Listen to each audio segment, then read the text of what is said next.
Welcome to my YouTube automotive channel. In today's video I have a 2012 Lincoln Navigator and I will show you how to reset the oil life.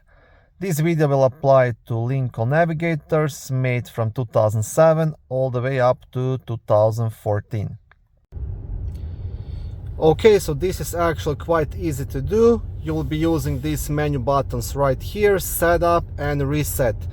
So I want to press setup twice to reach that oil life menu, and now here you can reset it.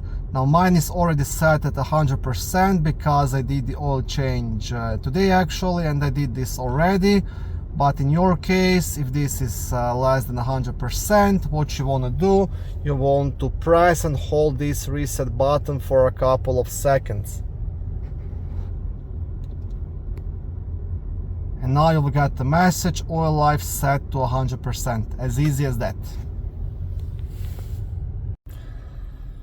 Okay, thank you for watching this short video. I hope it was helpful and educational. If it was, please like it and consider subscribing to my YouTube automotive channel. On my channel there is lots of how-to videos, do-it-yourself videos, car reviews, product reviews and other similar automotive topics.